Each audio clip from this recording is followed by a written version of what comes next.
Hi everyone, I Gauri Sharma from Icon School GGC. So welcome to this new video.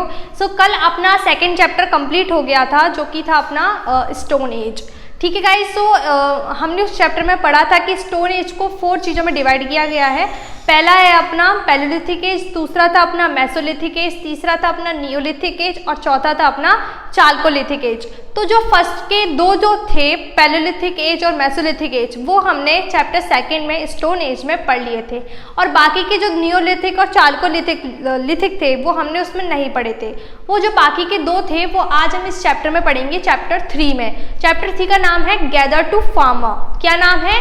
Gather to farmer. Okay, so ये अपना day चल रहा है 13 और आज हम इसके कुछ चैप्टर को पढ़ेंगे और कल से इसके क्वेश्चन आंसर स्टार्ट करेंगे। ठीक है, तो थोड़ा सा हम इसका चैप्टर को पढ़ेंगे। मैं ये बहुत बड़ा चैप्टर है तो मैं पूरा बोर्ड पे तो नहीं लिख सकती, तो मैंने इसके मेन पॉइंट्स पढ़ा दिए और मैं इस तरीके से आपको पूरा चैप्टर आज समझाऊंगी।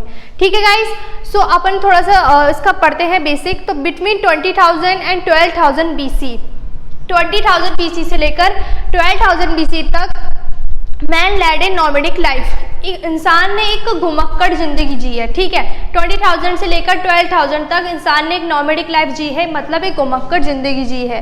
ही was then a good gatherer and a hunter. उस समय वो उसका जो काम था वो यही था कि खाने को किस तरीके से भी एकत्रित करना और हंटिंग करना। ठीक है, discovery of fire and cultivation led the primitive man into a new era. तो जो डिस्कवरी ऑफ फायर है, जो मतलब फायर की जो डिस्कवरी है और जो कल्टीवेशन है, इन दोनों चीज़ों ने मैन को एक नई राह दी, एक नई जिंदगी दी। इस तरीके से मैन मॉडर्नाइजेशन में बदला, धीरे धीरे उसमें बदलाव आए। This new era was called the Neolithic age और न्यू स्टोन एज। सो इस इरा को कहते हैं हम न्यूलिथिक एज और न्यू स्टोन एज। इसमें हमने डिस्कवरी ऑफ फायर करी और कल्टीवेशन स्टार्ट किया। ठीक है, अब हम न्यूलिथिक एज के बारे में पढ़ेंगे कि उसमें क्या है, वो क्या है। सो न्यूलिथिक एज मतलब इसको हम कह भी सकते हैं बिगनिंग ऑफ एग्रीकल्चर। इसको बिगनिंग ऑफ एग्रीकल्चर के नाम से भी जानते हैं। ये अपना age extends from 10,000 BC to 4,000 BC। ये जो अपना एज है ये अपने 10,000 से लेकर 4,000 BC तक चला है। आपको पता है BC अपना हमेशा डिसेंडिंग में चलता है, बढ़ते से घटते हुए क्रम में। ठीक है, अब अपन इसके कुछ मेन पॉइंट्स पढ़ेंगे इस एरा में जो जो चीज़ें हुई उन सब के बारे में। जैसे कि बिगनिंग ऑफ रियरिंग कैटल। सबसे पहला एज कि अपना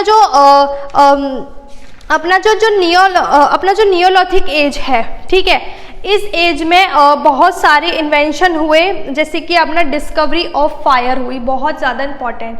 उसके बाद लोगों ने कल्टीवेशन स्टार्ट किया। ठीक है, लोगों ने कल्टीवेशन स्टार्ट किया मतलब लोगों ने क्रॉप्स उगाना शुरू की, ज़मीनों में फील्ड्स में क्रॉप्स उगाना शुरू करी कि सीड से कैसे हम एक अच्छी फसल उगा सकते हैं। इस तरीके से लोगों ने अपनी तकनीकों को बदला और लोगों ने प्लांट्स उगाने स्टार्ट किए। ठीक है, तो ये सब कुछ चीज़ें इसमें दे रखी है कि लोगों ने एग्रीकल्चर में अपना दिमाग लगाना शुरू किया।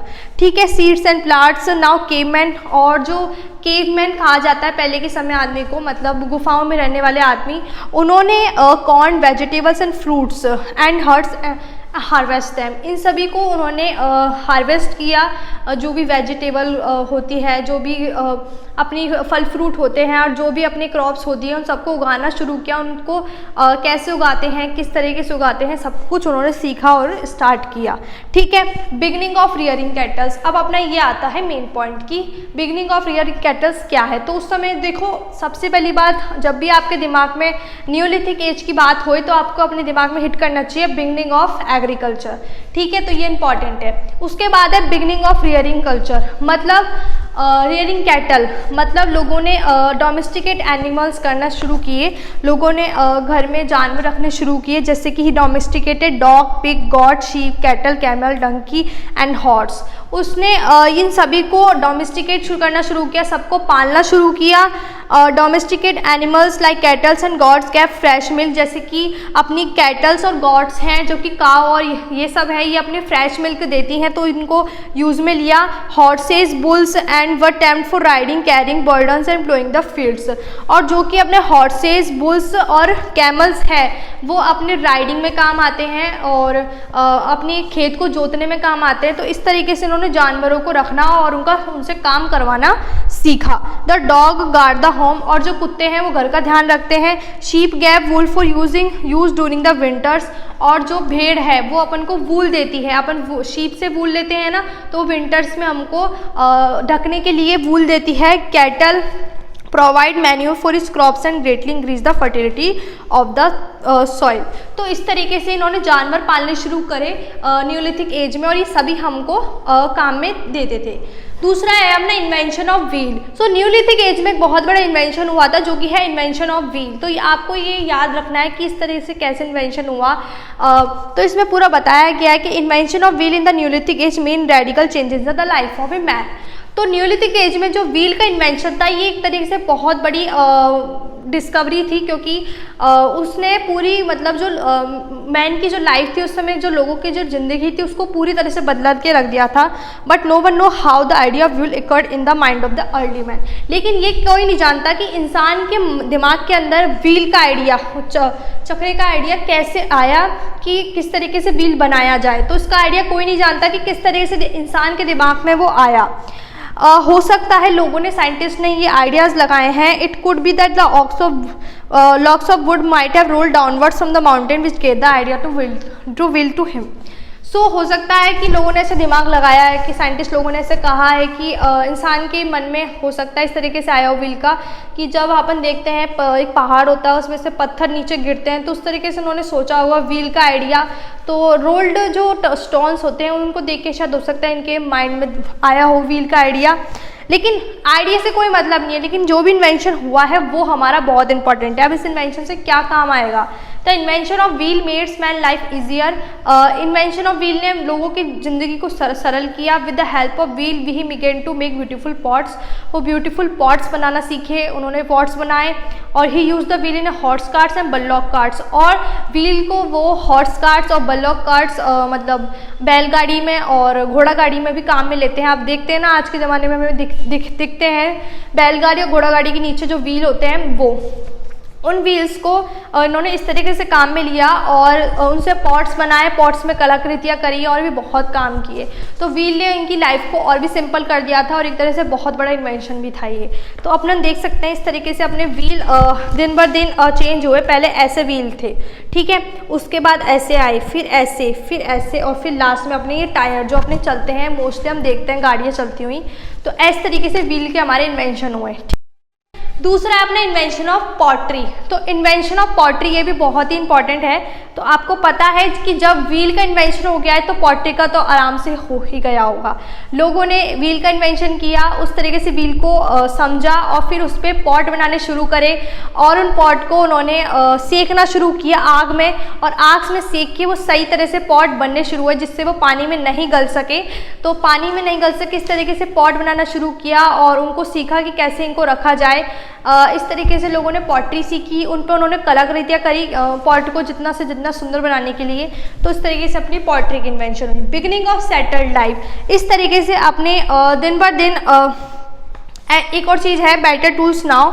और लोगों ने टूल्स में भी बदलाव किए। पहले के जो टूल्स थे वो बहुत क्रूड एंड रफ हुआ करते थे, पैलेलिथिक एज और मेसोलिथिक एज के। लेकिन जैसे न्यूलिथिक एज आया उसमें जो टूल्स हुआ करते थे वो बहुत ही हार्डर होते थे और हाईली पॉलिश्ड होते थे, ठीक है। उनसे हम ट्रीज भी कट कर सकते थे और हार्वेस्टिंग भी कर सकते थे। Early man made bone and arrow needles blades were made रूम्स बोन्स। ओके, सो ये जो अपने जो तीर कमान जो भी सुई वुई होती है इन सबको अच्छी तरह से ये बनाते थे पॉलिश वॉलिश करके। मतलब इन्होंने अच्छी तरह से टेक्निक सीख ली थी वीपन्स बनाने की।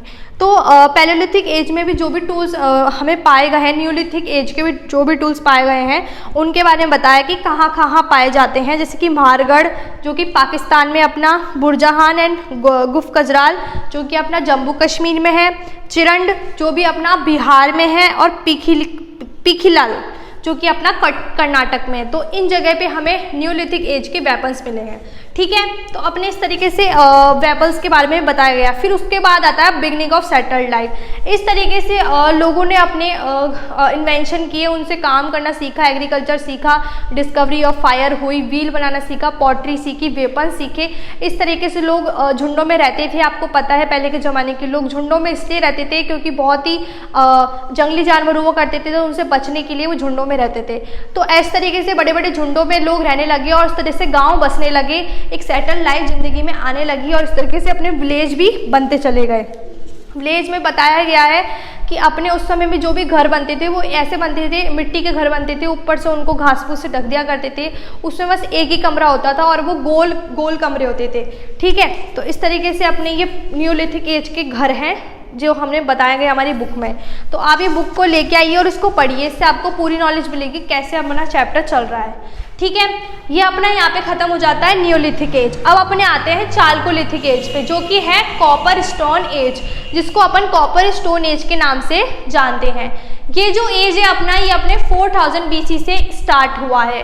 अपना न्यूलिथिक एज खत्म हो गया 4000 BC पे। इसके बाद चालू हुआ है अपना 4000 BC के बाद चाल्कोलिथिक एज, जिसको कहते हैं कॉपर स्टोन एज। ठीक है, इस एज के अंदर हमें पता चला है मेटल के बारे में, हमें पता चला है the discovery of use of metals has great importance in the history of Mankind. इस एज के अंदर हमें मेटल्स के बारे में पता चला, धातुओं के बारे में पता चला। ठीक है, तो डिस्कवरी ऑफ मेटल्स ये बहुत ही बड़ी डिस्कवरी थी मैनकाइंड के लिए, मानव जाति के लिए। So copper was the first metal to be used by man. और कॉपर एक फर्स्ट मेटल था, ये आपसे कोई भी पूछ सकता है कि which was the first metal which man by known. तो अपना फर्स्ट मेटल है कॉपर, जो कि इंसान के द्वारा पहचाना गया, जो कि इंसान के द्वारा पहला जाना गया। ठीक है, man learn to shape copper into various tools and other ornaments. लोगों ने कॉपर को यूज़ करने लगे अपने अलग अलग चीज़ों में, ऑर्नामेंट्स में, अपने जेवरातों में। The discovery of metal help in the making of better agriculture implements like plough, hatch, hoes, sickle. तो डिस्कवरी ऑफ मेटल्स, जो अपनी धातुओं की जो डिस्कवरी थी, उन्होंने हमारी खेती में बहुत मदद करी। जैसे कि खेती के जो सामान होते हैं, जैसे कि अपने इसमें ये मेटल्स बताए गए हैं। ठीक है, इस तरीके से मेटल्स पाए गए हैं, तो खेती में बहुत सारे अपने वीपन्स काम आते हैं, तो उनमें बहुत मदद करी। इस तरीके से अपने ये सारे मेटल्स काम आए और धीरे धीरे फिर हमको सारे मेटल मिलते चले गए। जैसे कि अपन को new metals like zinc and tin were discovered. थोड़े समय बाद जिंक और टिन भी डिस्कवर्ड हुए, ब्रॉन्ज भी डिस्कवर्ड हो गया था। It was found that tin was mixed with copper. ये टिन हमको कैसे पता चला? टिन हमको इसलिए पता चला क्योंकि कॉपर के अंदर टिन पाया जाता था। इस तरीके से लोगों ने टिन का पता चलाया, तो पता लगाया। ठीक है, the new metal would be much stronger than copper. और ये अपना न्यू मेटल और भी स्ट्रॉन्गर था कॉपर से, और इस मेटल को कहते हैं हम ब्रॉन्ज। क्या कहते हैं? ब्रॉन्ज। इस तरीके से ब्रॉन्ज की डिस्कवरी हुई कॉपर के बाद, और हम कहते हैं चाल्कोलिथिक एज को हम is also called the bronze age, और चाल्कोलिथिक एज को हम ब्रॉन्ज एज भी कहते हैं। ठीक है, इस तरीके से अपने मेटल्स की डिस्कवरी हुई। तो फर्स्ट मेटल जो डिस्कवर हुआ था वो अपना था कॉपर। ठीक है गाइज, इसके बाद अपने आते हैं, डिस्कवरी ऑफ मेटल हो चुकी है, इसके बाद आते हैं कस्टम एंड प्रैक्टिसेस। ठीक है, जो भी कस्टम एंड प्रैक्टिसेस जो भी होती थी, लोग जो भी पूजा वूजा करते थे, जो भी उनके रूल्स वूल्स चलते थे, उनके बारे में बताया गया है। तो लोग सन, वाटर, फायर, माउंटेन्स, स्काई, काओ, वेपन्स, इन सभी की पूजा करते थे, इन सभी को अपना देवता मानते थे। उनके अलग अलग गॉड एंड गॉडेस भी थे। ठीक है, दे वर्शिप्ड ऑल नेचुरल फिनोमिना, जो भी प्राकृतिक चीज़ें थी उन सभी की वे पूजा करते थे, like the sun, rain, thunder, lighting, flood and earthquake. इन सभी की वो पूजा करा करते थे। These were the priest in chalcolithic age who offered prayers to gods and sing hymns to praise. Animal and tree worship was also in vogue, और ये एनिमल एंड ट्री की भी वर्शिप किया करते थे। ठीक है, death was a still for a early man. Okay, they buried all the necessities of travel, survival such as pottery, tools, weapons. The amulets and seals exhibited by the end of Chalcolithic age, many started living in settled life, had become a farmer. इस तरीके से chalcolithic as के ख़त्म होते होते इंसान एक properly एक फार्मर बन गया, एक किसान बनता चला गया। ठीक है, तो अपना यहाँ पे ये चाल्कोलिथिक एज ख़त्म हो जाता है। उसके बाद अपन की बुक में थोड़ा कुछ केस स्टडी के नाम से ये इन शहरों के बारे में बताया गया, जिनकी केस स्टडी से हमको पढ़ना है कि इन शहरों के बारे में, मेहरगढ़, बुरजाहाम और सारूतारा। सो हमें इनके बारे में थोड़ा केस स्टडी से बताया गया, तो थोड़ा पढ़ लेते हैं। जैसे कि मेहरगढ़ को हम बलूचिस्तान कहते हैं, in a province of a Pakistan, in Neolithic settlement has been exhibited which is estimated to have existed around 7000 BC। ये अपना जो मेहरगढ़ है ये 7000 BC पहले बसा था, जो भी कहाँ बसा था, पाकिस्तान के बलूचिस्तान में। ठीक है, the people of the settlement were all advanced.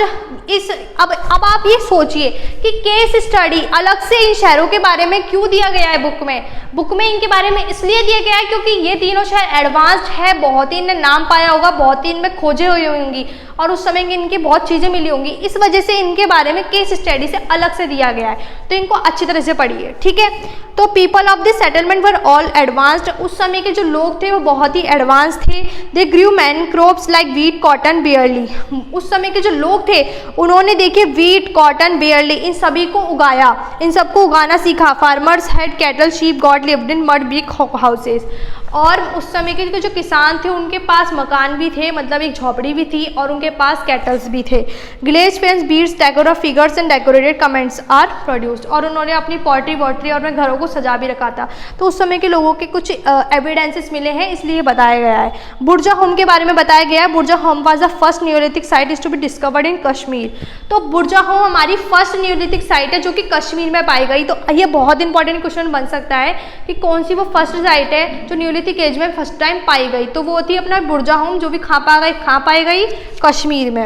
It is about 5 kilometre from the famous Mughal garden of Shalimar. ये अपने 5 किलोमीटर दूर है कहाँ से, मुगल गार्डन ऑफ शालीमार। ठीक है, ड्वेलिंग पिट्स। ठीक है, तो इसमें भी लोग बड़े एडवांस थे। उन्होंने ब्लैक पॉटरी भी सीखी। यहाँ के जो लोग थे वो ब्लैक पॉटरी जानते थे। आप जानते हो सुरई जो होती है ना पानी पीने की, वो काली मिट्टी की होती है, तो उसको ब्लैक पॉटरी कहते हैं अपन। ठीक है, तो ये ब्लैक पॉटरी वहीं से आई है, वहीं से लोगों ने सीखी। In this site domesticate dogs were buried with the master in the grave. Such animals buried also seen in the Neolithic sites of India. ठीक है, तो इस तरीके से लोग बताया गया है, थोड़ा सा पढ़ लेना क्योंकि वीडियो ज़्यादा लंबी हो जाएगी। फिर सरुतारा, अब सरुतारा के बारे में बता देती हूँ। In 1960 during exhibition a large number of tools related to neolithic age have been found in Sarutara with the adjoining hills of Assam and Garo hills of Meghalaya. Sarutara के बारे में हमें पता चला है कहाँ पे 1960 में एक एग्जीबिशन हुआ था, उसके अंदर हमें पता चला कहाँ से, adjoining hills of Assam and Garo hills of Meghalaya. Assam और गारो हिल्स की जो मेघालय की जो गारो हिल्स है और असम की जो हिल्स है वहाँ पे जो एडजॉइनिंग माउंटेन्स हैं वहाँ से हमको इसके बारे में पता चला।